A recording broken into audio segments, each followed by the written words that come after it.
Glória a Deus. Meus irmãos, minhas irmãs, com alegria eu quero cumprimentá-los com a paz do Senhor. Podeis tomar assento, meu muito obrigado. Antes de ler o texto sagrado, eu quero manifestar a minha profunda e sincera gratidão a Deus por Ele estar me dando o privilégio de poder cooperar mais uma vez com este que é, a meu ver, um dos trabalhos missionários mais sérios que eu conheço nesse país. Eu dou testemunho porque tive o privilégio de, por 2 anos, coordenar a Secretaria de Missões em nossa igreja em Paraíba do Sul e pude trabalhar de perto com o CEMIPA e por isso posso testemunhar a respeito da seriedade desse trabalho.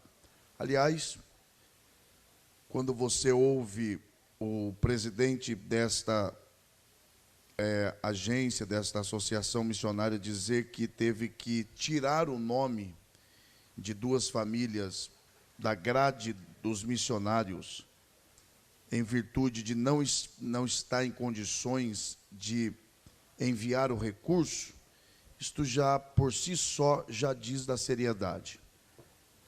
Porque, infelizmente, a gente vê nomes e nomes e nomes, e às vezes a ajuda não chega. Então eu quero manifestar a minha alegria em poder dar uma parcela de cooperação neste importante congresso, o 22º, e poder, de alguma forma, cooperar com esse trabalho.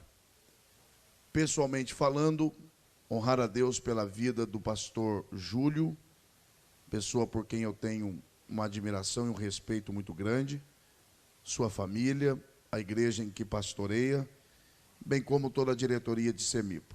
Rever o pastor Credinaldo, ouvir aqui o missionário André, que Deus o abençoe. Está comigo meu amigo, pregador do Evangelho, irmão Rodney, servo de Deus, meu amigo, e um fiel pregador do Evangelho. Quem aqui ainda quer continuar ouvindo Deus falar, diga amém. Antes de ler o texto sagrado, eu quero levantar algumas perguntas aqui que eu tenho feito. O tema missões, não há limite para esta visão. Aliás, antes de fazer as perguntas, eu quero afirmar dizendo que ninguém vai além da visão que tem. Eu gostaria que você atentasse para isso. Ninguém vai além da visão que tem. Você só chegará onde a sua visão alcançar. A pergunta aqui é: se somos igreja, quem está me ouvindo, diga amém. Se somos igreja, e aí quando eu digo igreja, eu estou falando com pessoas que tenham o mínimo de consciência de o que de fato é ser igreja. Se somos igreja, sabemos do que se trata a missão que Deus confiou à igreja. A pergunta é esta: por que tão poucas pessoas se envolvem com a obra missionária? Alguém pode dizer, é falta de conscientização, ok? O trabalho começou ontem e vai até terça. É possível que alguém que frequente todas as reuniões desse congresso ainda saia daqui sem se envolver com missões. Aí a pergunta é, por quê? Mesmo havendo conscientização missionária, isso aqui é central, irmãos, eu gostaria que vocês atentassem para isso. Porque mesmo havendo conscientização missionária, ainda assim, poucas pessoas se envolvem com missões como deveria se envolver. Porque a verdade é que, eu já vou pregar, eu estou levantando isso aqui para você entender onde Deus vai nos levar. A verdade é que se Deus não mover uma pessoa, ninguém mais move. Se Deus não mobilizar pessoas, ninguém mais tem essa condição.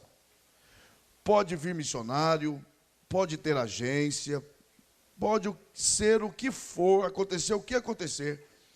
Se não houver uma ação do Espírito no espírito da pessoa, nada acontecerá. E é por isso que eu quero, nesta manhã, falar de um assunto que aparentemente não tem absolutamente nada a ver com missões propriamente dito, mas na verdade virá como uma cura para questões espirituais. Porque quem entende aqui que esta obra é espiritual, diga amém. Então, se uma pessoa não estiver bem espiritualmente, ela nunca se envolverá com missões. Não adianta tratar apenas dos efeitos da doença. Quem está prestando atenção só aqui, diga amém. Não adianta tratar apenas dos efeitos da doença. Você imagina o que seria um médico? Eu estou fazendo essa introdução porque é necessária. Imagina um médico que esconde do paciente que o paciente está com câncer. E ao invés de aplicar o verdadeiro tratamento necessário, ele simplesmente vai dando remédio para amenizar a dor. Você acha que esse médico é sincero, sim ou não? Não. Você confiaria num médico como este? Porque por mais que doa, é necessário que não se trate apenas o efeito da doença. É necessário que se trate a causa da doença. Então, cegueira espiritual e missionária tem a causa, e a causa é falta de espiritualidade.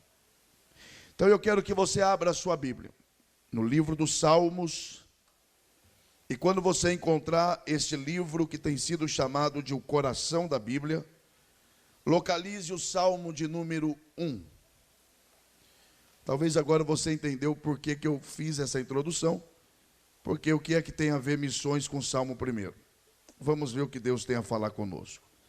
Salmo de número 1, considerando que são apenas 6 versos, vamos ler todo esse salmo. Alguém aqui ainda tem forças para dar glória a Deus?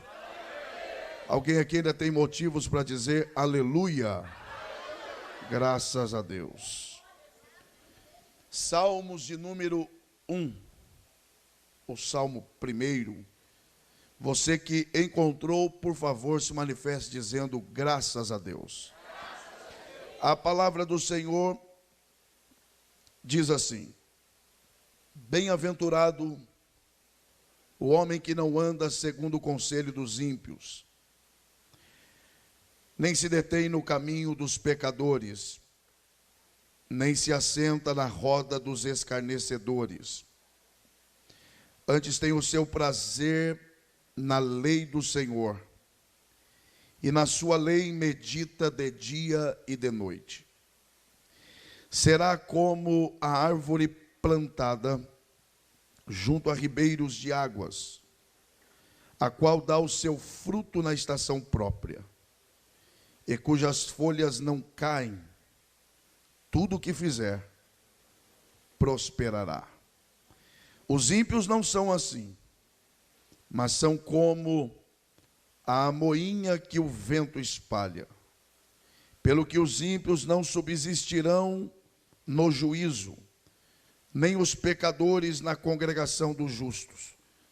Pois o Senhor conhece o caminho dos justos, mas o caminho dos ímpios perecerá. E os que podem, digam amém. Que Deus, por graça, mais uma vez, abençoe a exposição de sua palavra. Estamos diante de um texto sagrado que nos é extremamente familiar. Aliás, se fôssemos fazer uma lista de 10 salmos mais conhecidos, eu não tenho dúvida de que esse faria parte desta lista. Mas o que me chama a atenção é que este livro, que é tão rico em tantas questões, inclusive no que diz respeito à prática da vida com Deus, expressão de sabedoria, inclusive também manifestação dos sentimentos humanos, adoração a Deus, não somente isso, mas também de caráter profético. Um livro como este, que é tão rico em si mesmo. Por que que esse livro ele começa exatamente com o assunto que é o Salmo 1? Porque, como aqui todos devem saber, e acredito que todos saibam, o livro dos Salmos ele não obedece uma ordem cronológica no sentido de tempo, até porque não se trata de um livro histórico. E mais do que isso, esse livro ele compreende aí um espaço de aproximadamente 1000 anos. Inclusive existem salmos, por exemplo, de Davi, mas existem salmos também de Moisés, que viveram em épocas totalmente distintas. Se eu fosse você, eu não perderia essa parte. Agora, por que que esse salmo, ou pelo menos o livro dos Salmos, que tem tantos salmos que poderiam abrir este livro, poderia ser a introdução deste livro, por que que de forma inspirada é exatamente o Salmo 1 que abre as portas para este livro? É no mínimo interessante. Por quê? A escolha exatamente deste assunto, deste tema, deste salmo, desta abordagem para introduzir um livro tão rico como o livro dos Salmos. Por que não o Salmo 23 no lugar do Salmo 1 e o primeiro no Salmo 23? Por que não o Salmo 100? Ou mesmo o Salmo 121? E por aí vai. Por que é exatamente esse salmo? Mais do que isso, aos que estão atentos, é claro. Eu nunca parei para, até porque eu não tenho essa tendência, existem pessoas que amam isso, eu não tenho essa tendência, mas eu nunca parei para pesquisar quantas palavras existem no livro dos Salmos, mas é algumas palavras, né? Por que que este livro com tantas palavras começa exatamente com a expressão bem-aventurado? Tudo depende do começo. A abertura de um congresso como este é imprescindível que seja impecável. É imprescindível que dê tudo certo. Porque a forma com que começa vai determinar como vai ser desenvolvido o processo. Por quê? Salmo começa exatamente com a expressão bem-aventurado. Não é à toa que está assim. Não se preocupe que nós vamos chegar lá, tá bom? Eu sou pentecostal também. Por que que o Salmo começa exatamente com a expressão bem-aventurado? E aí eu tenho que pelo menos me lembrar o que isso significa. A expressão bem-aventurado não é só ser feliz. A expressão bem-aventurado é uma expressão mais profunda. A expressão bem-aventurado é exatamente isto: satisfeito, resolvido na vida, inabalável quanto ao que está sentindo, independente do que está à volta. Para ser mais exato aos que estão atentos aqui, a expressão bem-aventurado é plenamente, sentindo plenamente o verdadeiro prazer para o qual o homem foi criado. Mas para o que o homem foi criado? vocês vão entender que isso tudo tem tudo a ver com o projeto de Deus para um congresso como esse. O homem foi criado para quê? Aí todos dizem assim, para adorar a Deus. Ok, mas o homem, quando adora a Deus, ele se sente de que forma? Por que o homem precisa adorar a Deus? Porque Deus é carente de ser adorado? Deixa eu lhe falar uma coisa. Abro um parênteses e já fecho. Nós somos seres religiosos. Se eu não adoro a Deus, eu vou adorar alguma outra coisa, nem que seja a mim mesmo. Porque o homem foi feito para adorar. E ele só se satisfaz quando adora. Para o que o homem então foi criado, formado? É só você perceber em que momento Deus criou o homem. Deus faz todas as coisas. E depois de ter criado todas as coisas, é que Deus forma o homem. E depois de formar o homem, entra o sétimo dia. E o que é que Deus fez no sétimo dia? Então, para que Deus fez o homem? Para descansar com ele. Agora, descansar do quê? Se em Isaías a Bíblia diz que Deus não se cansa. E o homem descansar do quê se o homem não fez nada?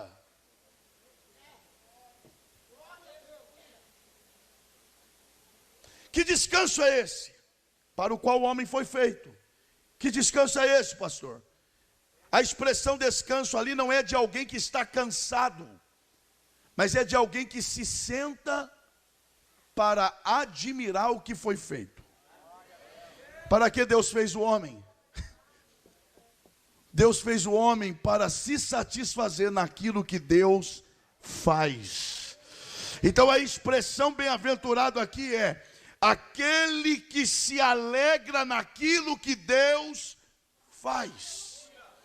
Bem-aventurado, ou seja, é um homem que tem plena satisfação na alma. É um homem que não depende de coisas desta vida para ter uma ideia ou um engano a respeito de alegria. Independente do que esteja à volta, ele tem a sua alma satisfeita em Deus. Quem deseja viver desta forma, já aproveita para levantar a mão e dar o melhor glória a Deus que você já deu aqui nesta manhã. Agora, percebam que não é tão simples assim. E é interessante, obreiros, que a ordem aqui é inversa. A ordem aqui não é como nós estamos acostumados. Pelo contrário. Porque como nós estamos acostumados, quer ser feliz? Então lá está a felicidade. Faça isso, isso, isso, e aqui não. Aqui a ordem é inversa. Primeiro apresenta o resultado e depois apresenta o caminho. Quer ser bem-aventurado de fato? Aqui está a receita. Qual é a receita? Primeiro, quer ser bem-aventurado? Quer de fato viver para aquilo que Deus te chamou e para aquilo que Deus de fato te criou? Então atente para isso. Primeiro, não ande segundo o conselho dos ímpios. Segundo, não se detém no caminho dos pecadores. Terceiro, não se assente à roda dos escarnecedores. Aos que querem de fato receber, atente para isso, porque percebam, começa em primeiro lugar. Quer ser bem-aventurado? Quer viver plenamente para aquilo que Deus te chamou? Quer de fato descansar com o descanso que Deus de fato tem para você? Então siga a receita. Não ande segundo o conselho dos ímpios. Obrigado. O que seria estes ímpios? Eu preciso saber quem são os ímpios. Para eu saber quem são, eu preciso saber o que é um ímpio. que é que significa ímpio? Tem gente que lê isso aqui e simplesmente diz: eu não ando no conselho dos ímpios, sem saber nem o que é ímpio. O que é ímpio? Ímpio é o contrário de pio. Mas pastor, não mudou nada. Deixa eu tentar te explicar melhor então. Ímpio é exatamente o contrário de pio. O que é pio? Pio é o mesmo que puro, pureza. Então o que é ímpio? Ímpio é impureza. Então o que é uma pessoa ímpia? É uma pessoa que vive de forma contrária àquilo que é puro. Ou seja, é necessário que nós compreendamos isso, que ímpio é o contrário de puro. Agora perceba um detalhe no texto, em que o texto diz que não anda segundo o conselho. Como é que eu dou conselho a alguém? Por meio de palavras. Então aqui seria o que?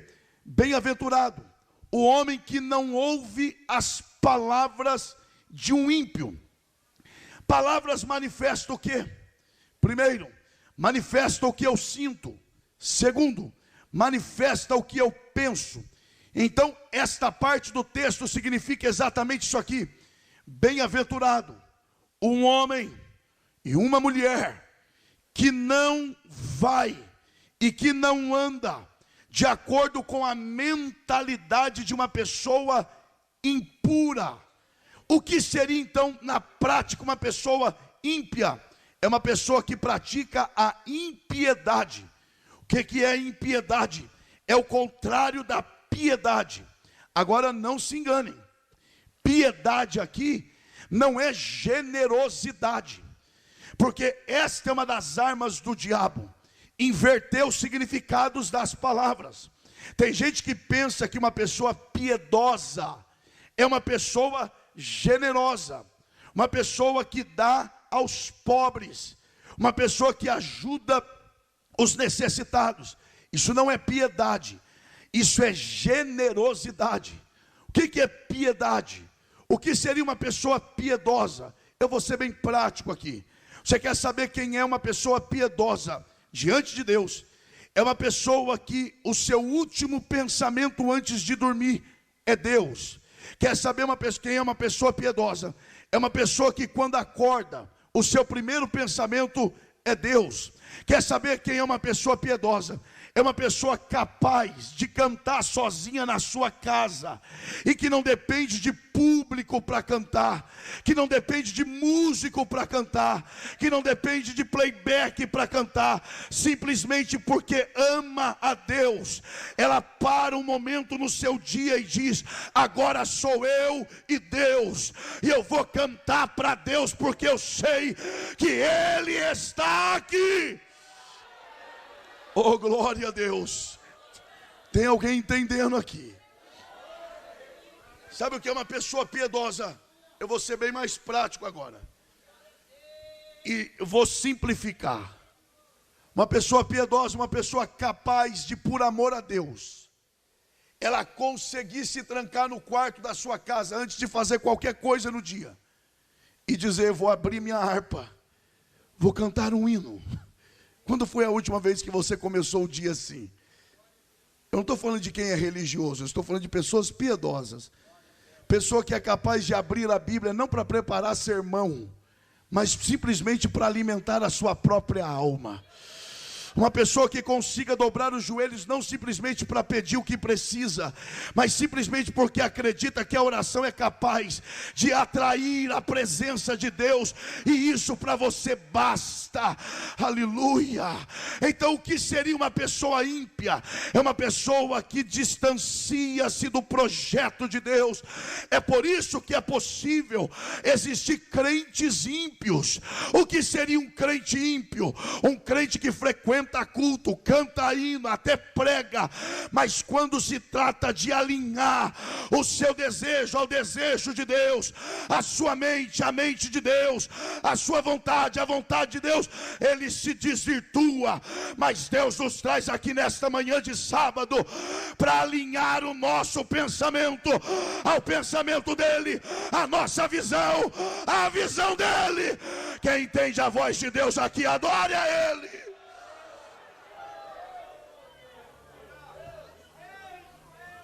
Deixa eu correr aqui. Mas depois ele disse: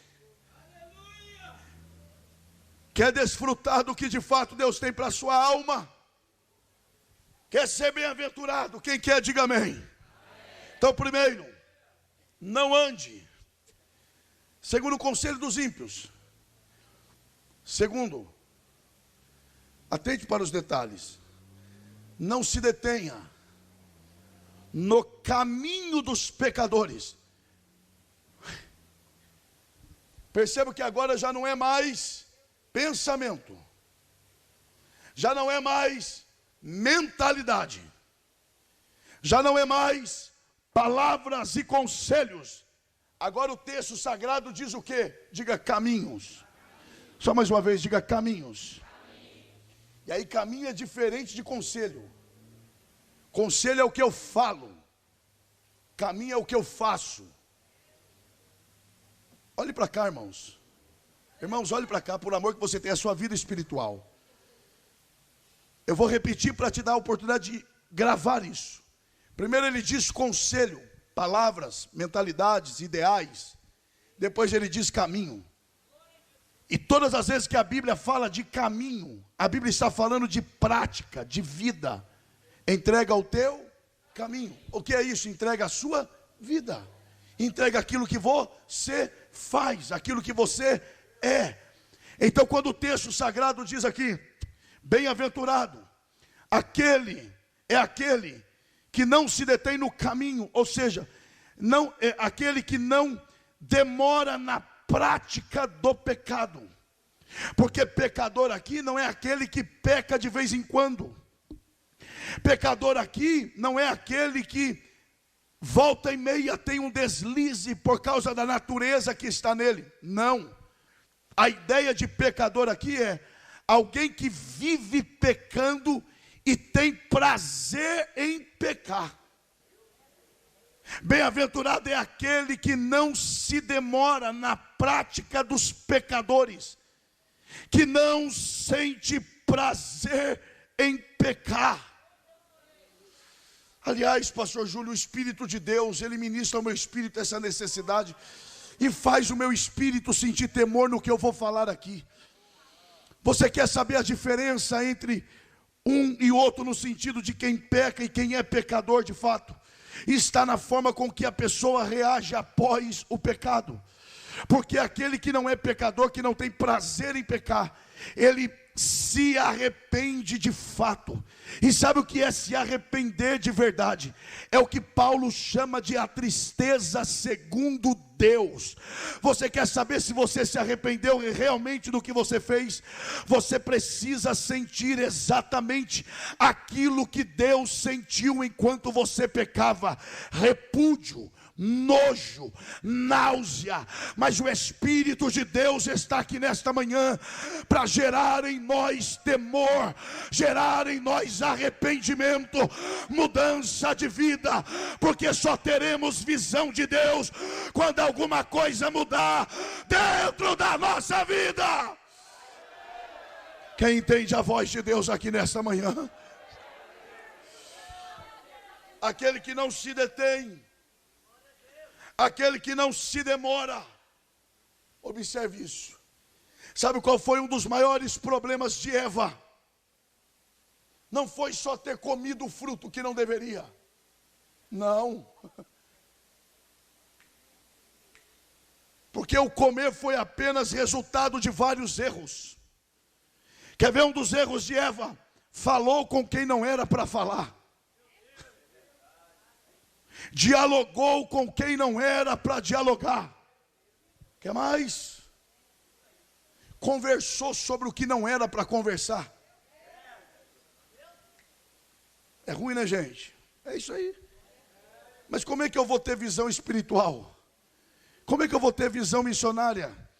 Se na alma a coisa está tudo fora. Primeiro vamos acertar a alma. Primeiro vamos acertar o espírito, que depois a visão vai ser natural.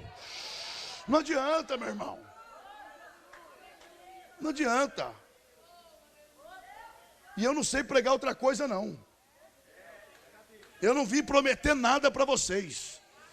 Eu vim dizer que o Espírito de Deus te trouxe a esse congresso para trabalhar na sua vida espiritual. Sabe qual foi o problema de Eva? Ela demorou demais no ambiente da tentação. E aí a ideia aqui é exatamente essa. Bem-aventurado é aquele que não se detém. É aquele que não demora. É aquele que não gasta tempo com quem não é para se gastar. É aquele que não gasta tempo em lugares que não é para se gastar. Esse som é de pessoas que estão entendendo que Deus está te dando uma alerta. Se envolva com as pessoas certas, fale assuntos certos, esteja no ambiente certo. Levante uma de suas mãos aos céus. Onde houver mãos levantadas, o Espírito de Deus vai te dar discernimento espiritual. Onde houver mãos levantadas, o Espírito de Deus vai te dar graça para você eliminar da sua vida aquilo que não vem de Deus e aquilo que está te levando a praticar o mal. Receba a libertação de Deus, receba discernimento espiritual.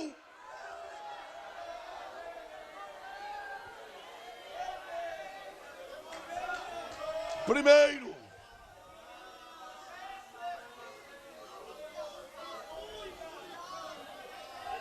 nós vamos chegar lá.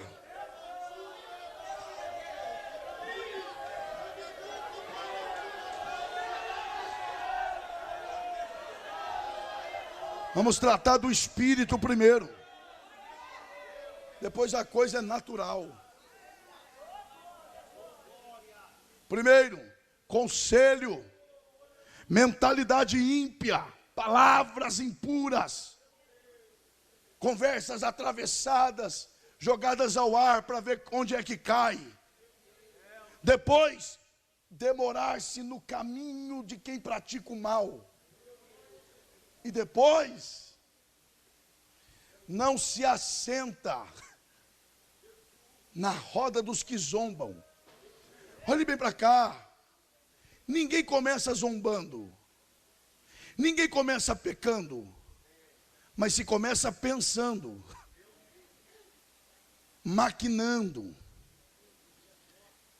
Ninguém começa praticando repetidas vezes o mal, zombando das coisas de Deus, porque é um processo degenerativo. Começa pensando, mentalidade ímpia, impura. Daqui a pouco, quando vê coisas que você não fazia, já está fazendo. E quando vê, meu irmão, já é zombador, que é o último estágio. E sabe o que é pior? Porque não está, isso aqui não está aqui assim, pastor, à toa.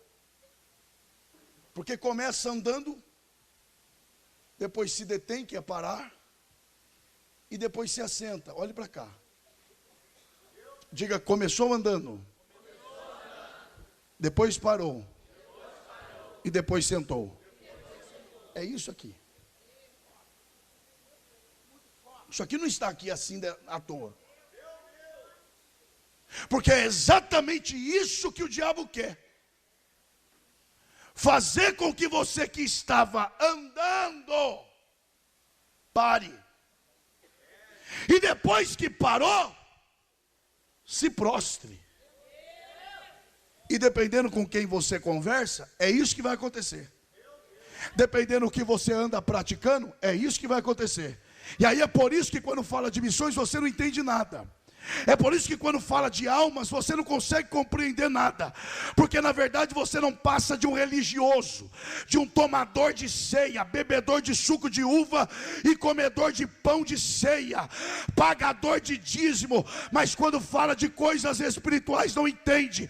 Mas o Espírito de Deus trouxe vidas aqui para te desamarrar. É hora de voltar a andar, caminhar, avançar, avançar. Dá glória a quem entende a voz de Deus aqui.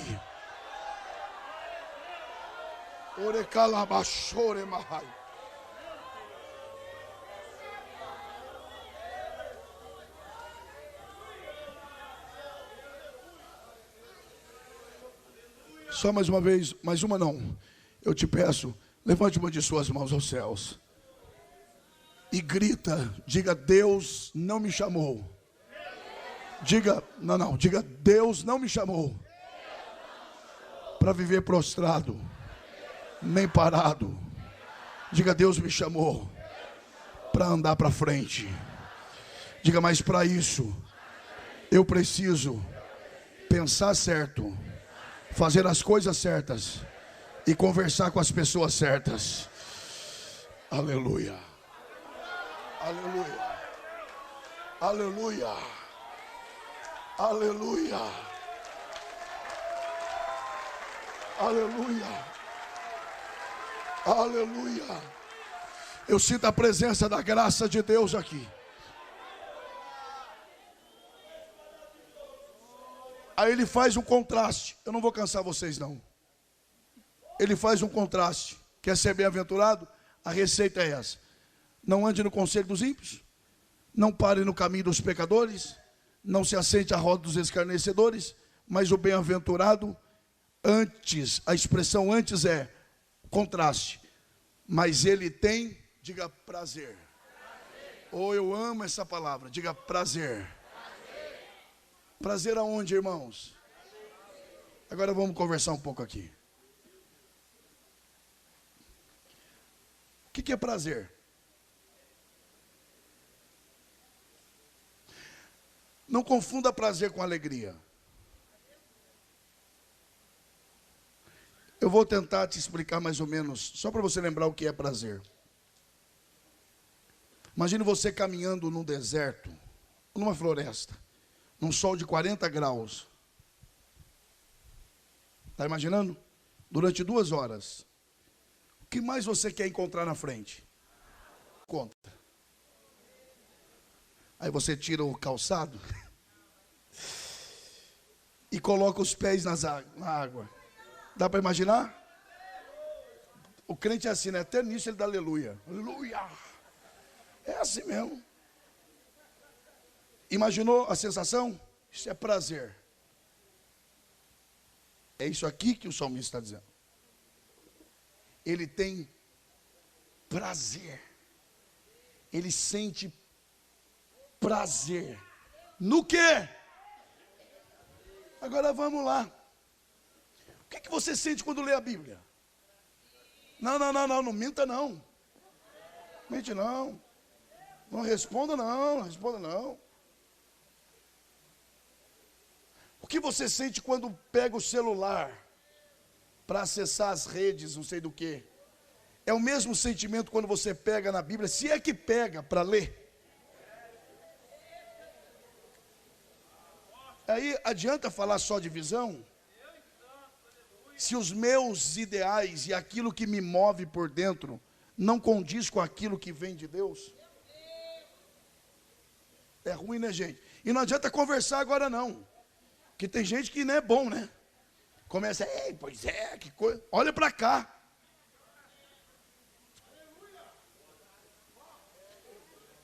Qual é o seu prazer? O que satisfaz a sua alma? O que é que te dá aquela sensação de refrescor, refrigério? O homem verdadeiramente transformado, ele sente prazer na lei, na palavra. E aí aqui está. E tem gente que perde essas coisas por pouca coisa. E é uma pena que essas coisas custam caro. E aí aqui está uma questão central. Querem ver? O que foi que a serpente propôs a Eva? Olha como começa. A serpente se aproxima de Eva e diz o que para ela? Quer dizer então que Deus proibiu vocês de comerem de todos os frutos do jardim, de todas as árvores? A meia verdade. Aí a Eva, não. Ele falou que nós podemos comer de todas, menos daquela, porque ele disse que no dia que comêssemos, morreríamos.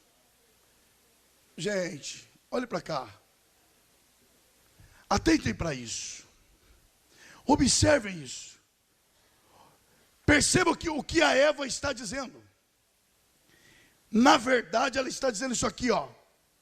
Deus nos proibiu de comer porque Ele quer o nosso bem. Sim ou não? Porque Ele não quer que nós morramos. Se Ele quer o nosso bem é porque Ele é, diga bom.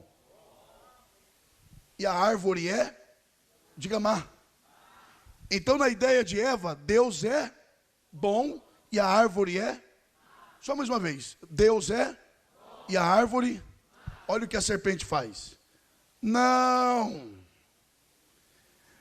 é isso não. Não é que vocês vão morrer.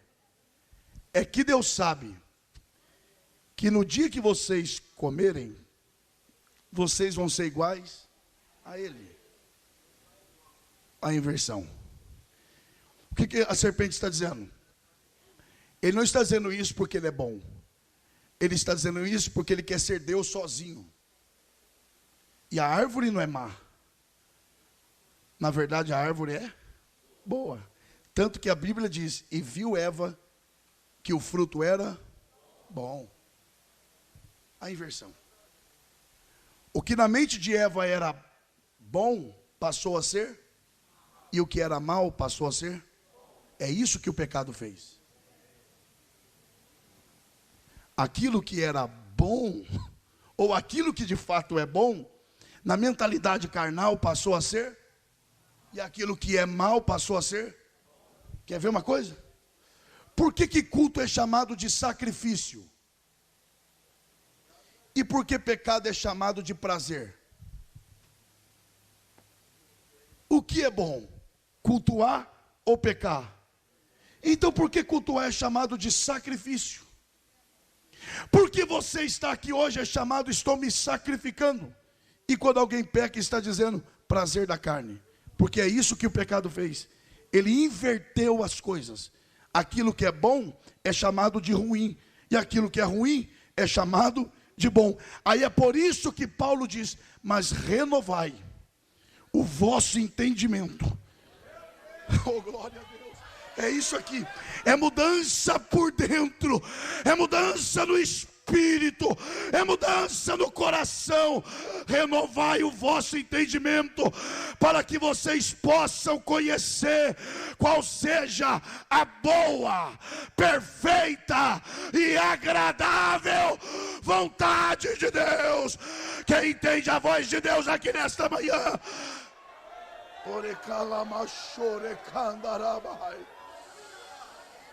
Levante as duas mãos agora. Nunca mais você vai ver missões como um peso. Eu vou repetir isso aqui até pelo menos um reagir. Nunca mais você verá missões como um peso. Porque você a partir de hoje está tendo uma transformação de dentro para fora. E você passa a entender que missões é o ideal de Deus. E você entende que o ideal de Deus é o melhor para a sua vida. Quem deseja isso de verdade, dê um brado de glória. Orekau alamachere mahai. Orekau anchou me renderevais.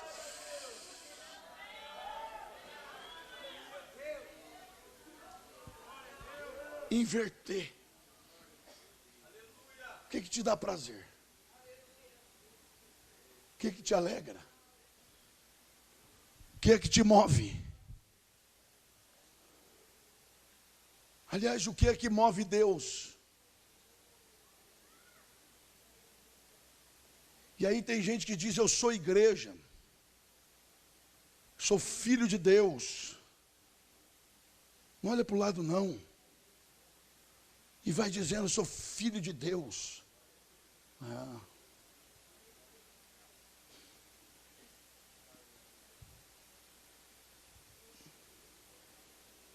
E aí o que Deus está propondo é, não só por fora. Não. Resultado natural de uma mudança por dentro. Quer ver que é verdade? Para nós encerrarmos. E será como uma árvore, diga, plantada, junto a ribeiros de água. Diga, a qual dá seu fruto. Respira fundo assim, ó. Na estação própria. É natural. Não precisa forçar nada. Oh, Jesus. Missões, estamos lá.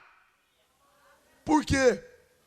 Porque o meu coração está alinhado ao coração de Deus. O que você consegue enxergar para missões? Toda a terra. Por quê? Porque a minha visão está alinhada à visão de Deus. Qual é o seu pensamento? As nações. Por quê? Porque o meu pensamento está nivelado ao pensamento de Deus. Quem deseja essa transformação por dentro, na raiz.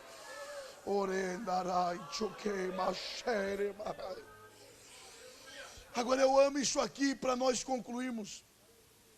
Porque o texto sagrado diz: será como árvore plantada. Não é interessante? O texto diz árvore, diga árvore. Só mais uma vez, diga árvore. Só que árvore começa sempre como árvore. A árvore sempre foi árvore. Foi o quê? Então por que o texto diz que será como árvore plantada? Por que não diz será como semente?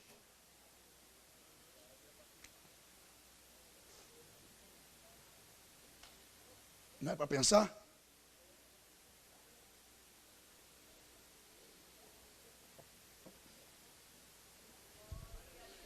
Não é para pensar? Quem é que planta essa árvore aqui? Quem? Deus. Na mão dele, semente não é semente. Porque na mão dele, quando ele olha uma semente, pastor André, ele não vê semente. Ele já vê no resultado final. Alguém está dizendo, é uma semente. Ele está dizendo, não. Não é semente. Você não imagina a árvore que vai dar isso aqui. Oh, Jesus. Oh, Jesus.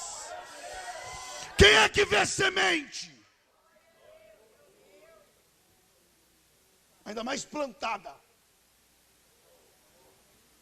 Quem é que cuida de pisar? Porque diz, será que aqui tem semente plantada? Ninguém. Todo mundo já vai pisando. Porque ninguém vê a semente plantada. Porque semente é assim. Ninguém percebe. Ninguém vê. Mas aquele que plantou sabe onde está. E alguém pergunta, é semente? Não, é árvore. Como é que o senhor sabe? Porque eu já sei o final. Oh, glória a Deus. Aquele que vive de acordo com esta verdade espiritual, na mão de Deus não é semente, já é uma árvore plantada. Quem deseja viver assim,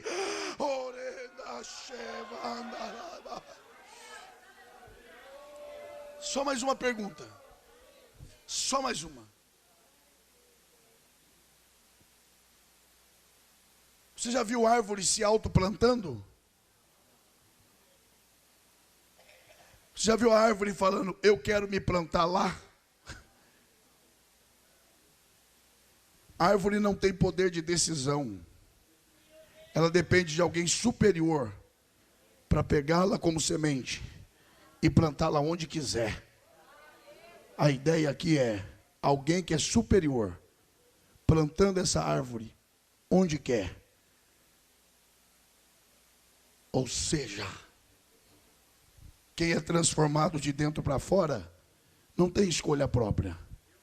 Deus te planta onde Ele quer. Agora cá entre nós, quem é que tem poder de arrancar o que Deus planta?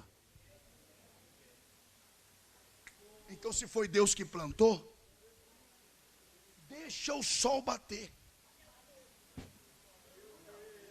Se foi Deus quem plantou, deixa as pessoas pisarem. Se foi Deus quem plantou, deixa as pessoas dizerem que não passa de uma semente. Se foi Deus quem plantou, Ele sabe exatamente onde dá certo. Pastor, mas o lugar é difícil, mas foi Deus quem plantou. Pastor, a terra não é fértil, mas foi Deus quem plantou. Ele sabe que vai dar certo.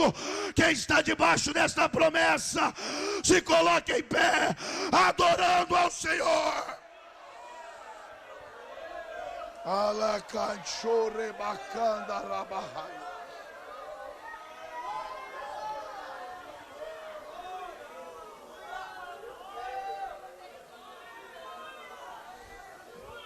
Eu estou pregando há praticamente 1 hora.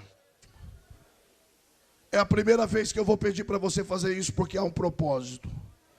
Olhe para a pessoa que está ao seu lado e com respeito diga para ela: você é uma semente, mas na mão de Deus você já é uma árvore.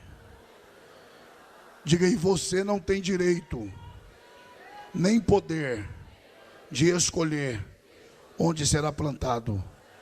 Se você se entregar a Deus, Ele te planta onde Ele quer. Só que quem Ele planta, ninguém tem poder de arrancar, senão Ele.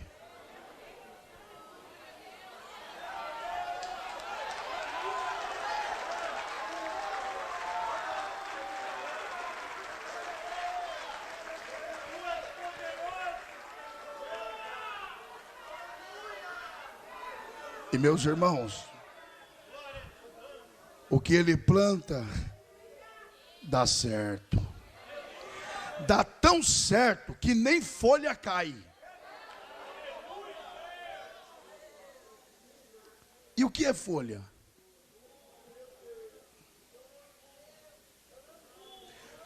Folha é aquilo que todo mundo vê.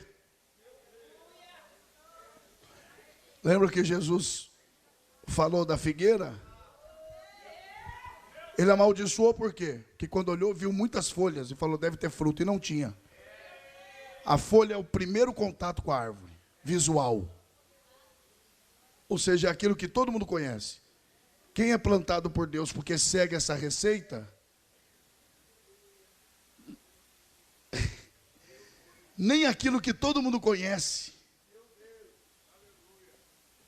cairá e não servirá de vergonha. Tudo que conhecerem sobre você será para o bem. E mais, e o fruto dá na estação própria, certa. E tudo que faz, prospera. Você gosta dessa parte, né?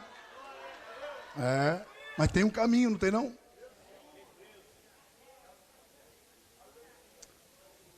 Para de dar ouvido a ímpio. Para de gastar tempo com pecador. E para de sentar com quem só zomba. E aí sim, tudo que você fizer, prosperar aqui é vai dar certo. E sabe por que dá certo? Porque uma pessoa com esse perfil, Deus não somente está nele, Deus é com ele. Lembra o que Nicodemos falou para Jesus? Ninguém faz o que tu fazes se Deus não for com ele. Atos 10:38. Jesus andou por toda parte, porque foi ungido por Deus com o poder do Espírito Santo, curando os enfermos, libertando os oprimidos do diabo, porque Deus era com ele. Lembra de José? Casa de Potifar, ambiente favorável, confortável. A Bíblia diz que tudo que ele colocava a mão prosperava. E tudo Potifar entregou na mão dele, exceto a sua mulher, é claro. E tudo que ele fazia dava certo. E o texto diz, porque Deus era com ele. Foi para a cadeia, quero ver agora. Porque na casa de Potifar, que é rico, é fácil prosperar. Quero ver na cadeia. Chegou na cadeia, já imaginou isso? O carcereiro pegar a chave e dar para um prisioneiro e dizer, cuida da prisão? Quem é que tem a chave da prisão? Preso José. Dá para imaginar? Isso que é uma árvore, irmão. Oh, Jesus. E a Bíblia diz que o carcereiro de nada tinha dado, tudo estava na mão de José, e tudo que ele fazia na prisão prosperava. Por quê? Porque Deus ser comigo é diferente de Deus ser em mim. Todo crente tem Deus na vida, mas nem todo crente Deus é com ele. Porque Deus ser em mim é resultado da minha confissão de fé. Agora Deus ser comigo é crédito na vida. Vem a tentação, eu digo não. Vem a possibilidade de me corromper, eu digo eu tenho compromisso com quem me chamou. E aquilo vai dando crédito na minha conta, ao ponto de Deus dizer, agora eu vou ser com ele.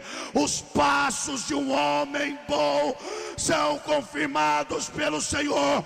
Ele dá um passo, Deus diz eu estou contigo. Dá outro passo, Deus vai com ele. Quem entende a voz de Deus,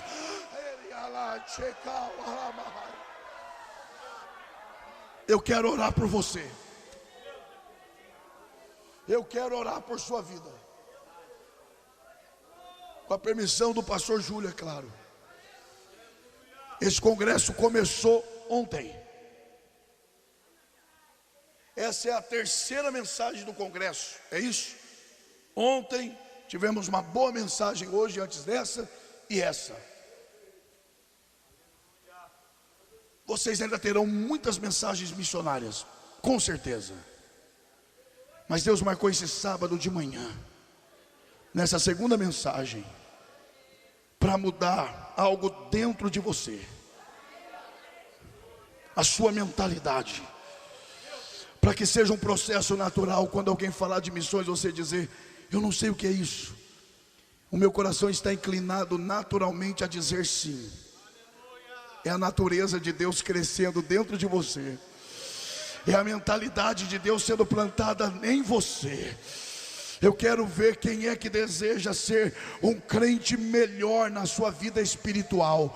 Pastor, eu quero ser melhor como crente, eu quero ser mais crente, eu quero ser mais espiritual, andar com as pessoas certas, conversar assunto certo. Sai do teu lugar, corra aqui à frente, Deus mudará a tua vida.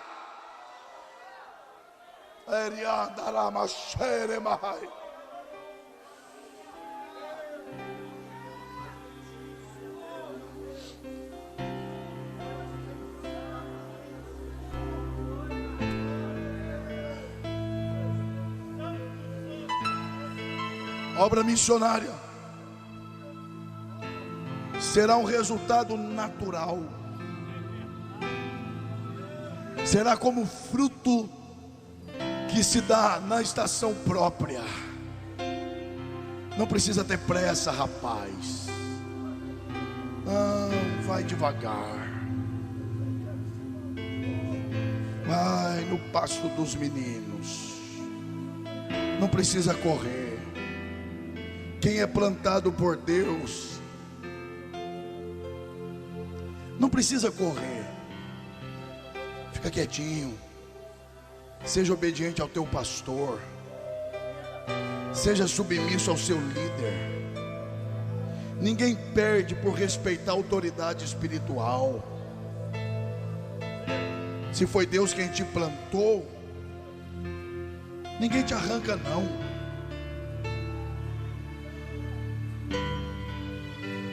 Se foi Deus, quem é que arranca? Fica à beira do rio, está plantado junto ao ribeiro de águas. Pastor, mas não nasceu nada ainda. Pois é, só está recebendo água. A água está batendo e parece que não nasce nada. É isso mesmo, é assim mesmo. É. E os frutos? Fica quieto. Está plantado? Fica lá, plantadinho. Ouça as pessoas certas. Não dê ouvido a gente ímpia. Ah, mas é crente. Mas tem crente ímpio. Crente com pensamentos impuros, maldosos. Crente que não ama missões. Que se você for falar de chamada ministerial, vai dizer que você vai passar fome. E daí se passar fome? E daí se padecer necessidade? Paulo morreu decapitado.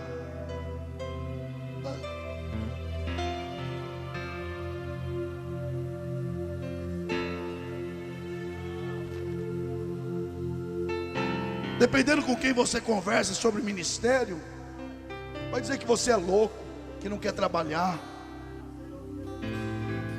Converse com as pessoas certas.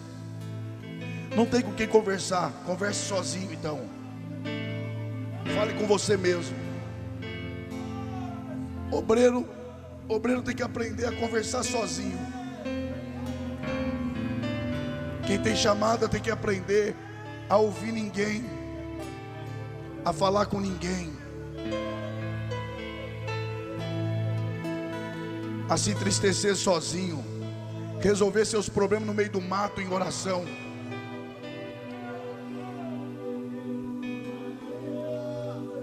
Você está plantado. Aí depois que começa a brotar, até quem não quer ver tem que olhar. Aleluia. São estes que precisam de mudança na vida espiritual. Os demais está tudo bem. Eu vou orar por estes então.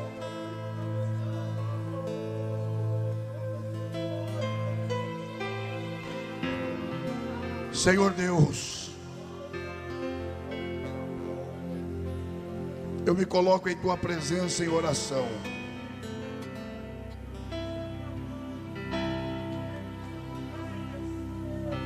E a minha oração, Senhor, consiste em pedir em nome de Jesus, para que o Senhor recompense a fé deste povo. Porque nenhum deles veio aqui em busca de alguma coisa para si, relacionada a esta vida. Mas eles vieram aqui, Senhor, porque eles querem ser crentes melhores, querem pecar menos, querem errar menos.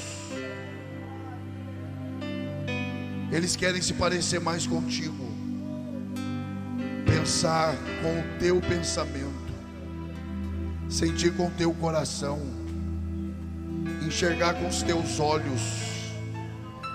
E esta obra, Senhor, só o Senhor pode fazer. Então, Senhor, sem que eu altere a minha voz, desça aqui a tua presença. Faz-nos sentir o peso da tua glória aqui. Invade, Senhor, este lugar, esta tenda, com o peso da tua santidade, com o peso da responsabilidade que recai sobre os ombros da igreja de evangelizar as nações. Que não seja apenas palavras, que não seja apenas, Senhor, meramente ideias, mas que seja uma mudança radical na raiz do nosso ser, na essência da nossa vida espiritual. Que contribuir com missões seja um fruto natural da árvore, que atender o chamado missionário seja o fruto natural desta árvore plantada no lugar certo.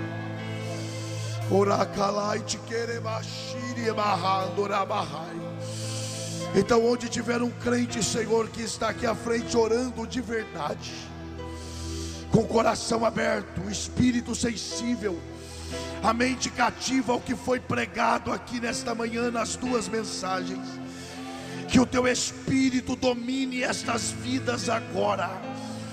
Se houver crentes batizados com o Espírito Santo, que eles sejam renovados em línguas estranhas agora. Se houver crentes não batizados com o Espírito Santo, que no abrir da boca para glorificar, eles sejam batizados agora, em nome de Jesus.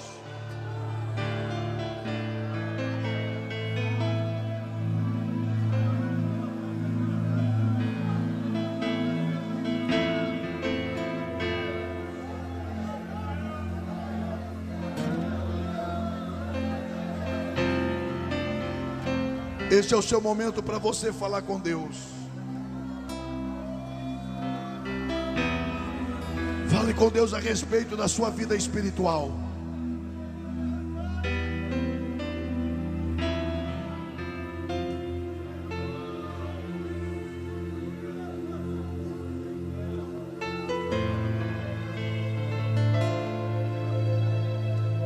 Eu vou devolver o microfone ao pastor Júlio. Mas antes que eu o faça, se você se sente à vontade, Congresso de Missões é isso mesmo. Se você se sente à vontade, escolha alguém que esteja próximo de você. Com respeito, abraça esse alguém e diga para esse teu irmão, tua irmã: você é uma semente que na mão de Deus é uma árvore, e Ele te planta onde Ele quer. Pare de brigar com Deus. Faça o que Deus está mandando você fazer.